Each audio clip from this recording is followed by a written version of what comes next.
If you're a parent, you know the feeling, right? That little knot of guilt in your stomach when you hand your kid a tablet. The whole topic of screen time has just become this minefield of anxiety.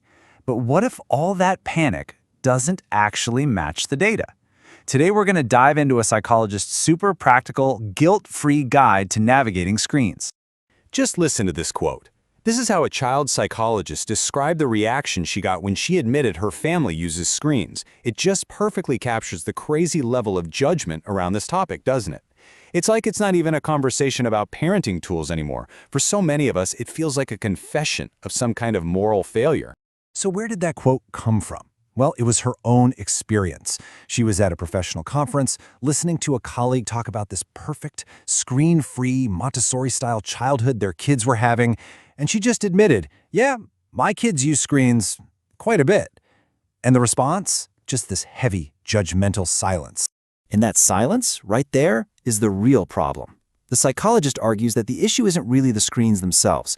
It's the societal panic that's turned technology into this weird test of whether or not you're a good parent. All that anxiety that parents feel, it's coming from the fear of being judged, not from any actual harm their kids are experiencing. But here's the thing. This intense fear about new technology and what it's doing to our kids, it might feel new, but it is definitely not. It's actually part of a really predictable pattern that we've seen happen over and over again. It actually has a name, moral panic. It's basically when society as a whole collectively freaks out about something, blowing the actual risk way, way out of proportion. And when that happens, it's almost impossible to have a calm, rational, evidence-based conversation. Sound familiar?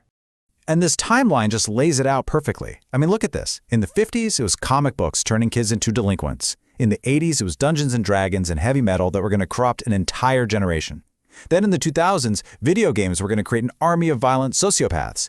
Every single one of those panics was eventually proven to be totally overblown. And the fear around screens today, it fits right into that same historical pattern. Okay, so let's hit pause on the panic for a second. If we push all that aside, what does the actual science have to say about screen time? Well, the evidence tells a much more nuanced and, frankly, a much less scary story.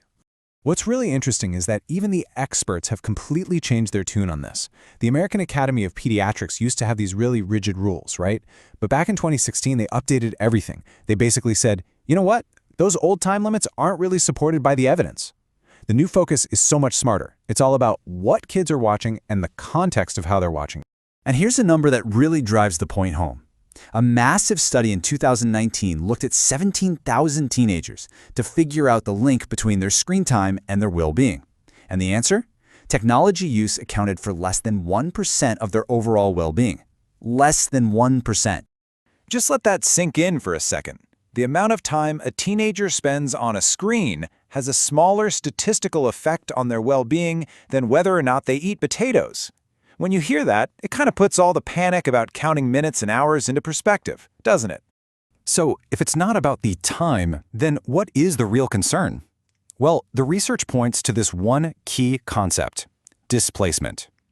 The real danger isn't the screen itself. It's the possibility that screen time is pushing out or displacing the things that kids absolutely need to thrive. Things like sleep, physical activity, and real face-to-face social connection. Okay, so this brings us to a much better way to think about all of this. Instead of anxiously counting minutes, the psychologist suggests this really practical framework. It's basically 4 simple questions, or tests, you can use to think about your own family's technology use. And here they are. You've got the displacement test, the quality check, the relationship test, and the flexibility check. See how this works? Together, these shift your focus away from how much time is being spent to how that time is actually being spent. So instead of just asking, how long has he been on that thing, you start asking much better questions.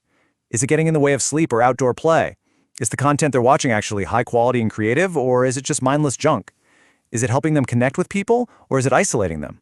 And maybe most importantly, can they put it down without a total meltdown? See? Those questions give you a much clearer, more useful picture of what's really going on. And you know what happens when you start using a framework like this? You might just realize that the problem you were so worried about isn't actually a problem at all. And that brings us to the real emotional core of this whole thing, finally letting go of the guilt. Honestly, this might be the most important takeaway of them all. For so many good, well-meaning parents, the real struggle isn't their kids' behavior. It's their own crushing feeling that they're failing to live up to some impossible, perfect ideal of a screen-free childhood. The anxiety itself is the problem. And let's just be real for a second. Screen-free parenting is a huge privilege. I mean, if you're a single parent, or you're in a family where both parents work full-time, or you just don't have a giant support system, screens are not a lazy choice. They're often an absolutely essential tool that lets you cook dinner, or take a work call, or just have 5 minutes to yourself to breathe. That's not a moral failing, that's just modern reality. Now, that doesn't mean we just throw all caution to the wind. Of course not. It just means we should stop worrying about screen time as this vague, evil monster, and instead focus our energy on the real, evidence-backed risks. Things like the proven link between social media and teen anxiety, or protecting kids from genuinely harmful online content, or even thinking about the impact of our own phone use on our kids. So at the end of the day, the goal isn't to get to 0 screens. The real goal is just to make sure our kids' core needs are being met. Are they getting enough sleep? Are they moving their bodies every day? Are they connecting with real people in a meaningful way? Are they still able to find joy and engage with the world off the screen? If the answers to those questions are yes, then you can probably stop counting the minutes. So the next time you feel that wave of screen time guilt start to wash over you, just stop and ask yourself this one question. Is the screen really the problem here? Or is the real issue what that screen time might be replacing? The answer just might free you and your family from a whole lot of unnecessary anxiety.